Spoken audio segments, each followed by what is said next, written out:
Bir çoban, keşke Rabbimi misafir etsem, sağdığım sütten ona ikramda bulunsam diye düşünüyordu. Allah, Hazreti Hızır'a git, o kulumu ziyaret et buyurdu. Hızır çobana gitti. Onun halini sordu. Çoban da bu içinden geçirdiklerini anlattı. Hızır, Allah'ın yeme içme ihtiyacı yoktur. O eksikliklerden uzaktır dedi. Fakat Allah buyurdu. Ben seni onu azarlayasın diye değil, bana olan sevgisini göresin diye gönderdim. Hızır mahcup oldu. Çobana namazı nasıl kılarsın diye sordu. Çoban, ak koyun, kara koyun, alnımı nereye koyayım der, secde ederim diye yanıtladı. Hızır, öyle olmaz dedi ve doğrusunu öğretti. Sonra oradan ayrılıp bir tekneyle yola çıktı. Bir süre sonra çoban denizin üstünde yürüyerek Hızır'ın yanına yaklaştı ve ben unuttum, bir kere daha anlat dedi. Hızır bu kerameti görünce gözyaşlarıyla şöyle dedi. Sen bildiğin gibi kıl.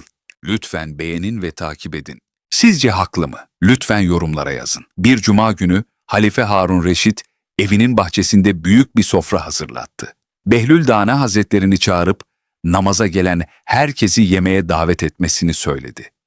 Cuma namazından sonra Hazreti Behlül 10 kişilik bir grupla çıka geldi. Harun Reşit şaşkınlıkla sordu. Camiye bu kadar insan mı geldi? Behlül Dana şöyle cevap verdi.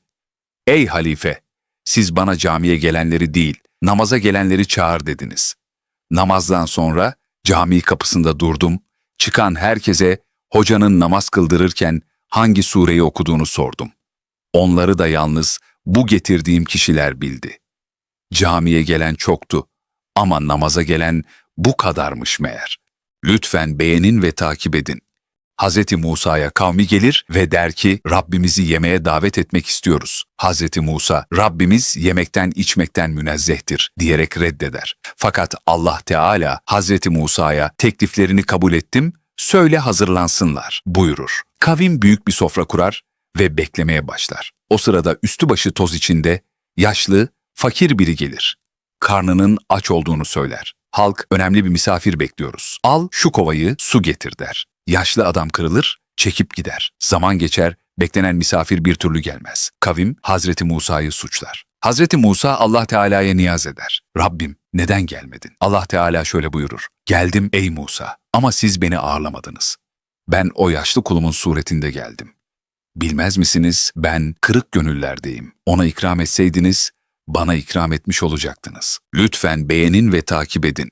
İki keşiş nehir boyunca giderken nehrin karşısına geçmek için yardım bekleyen bir kadına rastlamışlar. Kadın yüzme bilmiyormuş ve bu yüzden çok korkuyormuş. Keşişlerden yaşlı olan genç kadına yardım edeceğini söylemiş ve kadını sırtına alarak nehrin diğer yanına geçirmiş. Diğer keşiş bu durumdan hiç memnun olmamış. Keşişler yollarına devam etmişler. Yol boyu genç keşiş kendi kendine söyleniyormuş. Yaşlı keşiş dayanamayıp bir süre sonra sormuş. Neden hala söyleniyorsun? Bir sıkıntın mı var? Genç keşiş kızmış. Biz keşişiz. Bir kadını sırtında taşıyıp karşıya geçirmek şöyle dursun. Kadınlara bakmamız bile yasak. Nasıl böyle bir hareket yapabildin?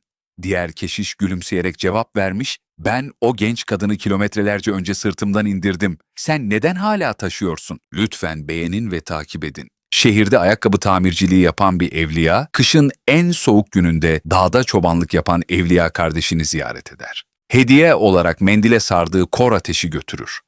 Ne mendil yanar, ne ateş söner. Bahar gelince çoban da ziyaret için şehre iner. Yanında hediye olarak bir torba süt getirir. Torbayı duvara asar, kardeşiyle sohbete başlarlar. Tam o sırada içeri bir kadın girer, ayakkabısını çıkarır.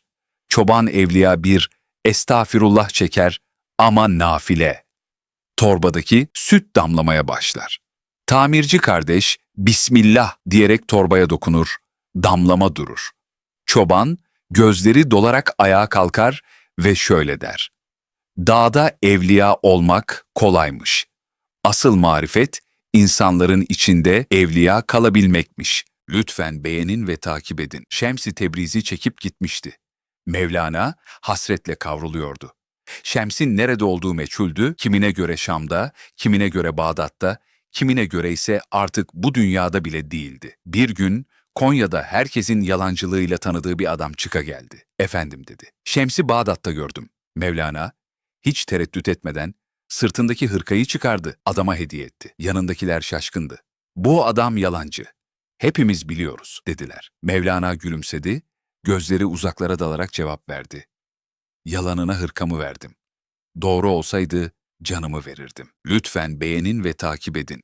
Rivayet edilir ki Askalani daha çocuk yaşlarında ilim yoluna adım atmıştı. Fakat dersler onun zihnine kolayca işlemiyordu. Her gün arkadaşlarının gerisinde kaldığını hissediyor, her yeni bilgi kırıntısı ona ağır bir taş gibi geliyordu. Giderek umudunu yitirdi ve bir yaz günü medreseyi terk edip köyüne dönmeye karar verdi. Öğle sıcağı bastırıncaya dek yürüdü. Yorgun, bitkin ve çaresiz bir halde bir kuyunun başına geldi. Kuyunun yanındaki ipin bağlı olduğu kovayı kuyuya sarkıttı. Tam da o anda kuyunun kenar taşlarındaki derin oyuğu fark etti. O yumuşacık ipin taşı oyduğunu gördü. Askalani kendi kendine şöyle dedi. Benim kafam şu taştan daha sert değil ya. Hemen medreseye geri döndü. Hocasının duasını aldı, derslerine daha büyük bir azimle sarıldı ve nihayet ilimde yüksek bir mertebeye ulaştı. Onu bugün herkes İbni Hacer diye tanır çünkü ilmin kapısını açan, ona o sabrı öğreten bir oyuk taştı. Lütfen beğenin ve takip edin.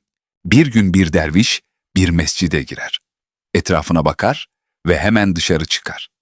Bir süre sonra sırtında bir bağ odunla tekrar mescide gelir ve namaz kılmaya başlar. Namaz sırasında odunlar yere düşer, gürültüden cemaat rahatsız olur. Namazdan sonra imam dervişe yaklaşır ve sorar. Kardeşim, sırtındaki bu odunlar nedir? Derviş şöyle cevap verir. Camiye girdiğimde herkesin sırtında bir yük gördüm. Kiminin sırtında bir küp altın, kiminin sırtında büyük bir ayna, kiminin sırtında bir koltuk vardı. Ben de adet böyledir sandım. Sırtıma odun yükleyip geldim. İmam endişeyle sorar. Peki benim sırtımda ne gördün? Derviş der ki, senin sırtında da kocaman bir inşaat gördüm. İmam başını öne eğer ve cemaatine döner ve şöyle der. Doğru, ben bir ev yaptırıyorum. Gece gündüz onunla meşgul oluyorum. Ey cemaat! İbadetlerimizde öyle huşu içinde olmalıyız ki, dünyevi yüklerimizi tamamen unutmalıyız. Tıpkı ayağına saplanan oku, namaz esnasında çıkarttıran ve hiç acı duymayan Hazreti Ali gibi.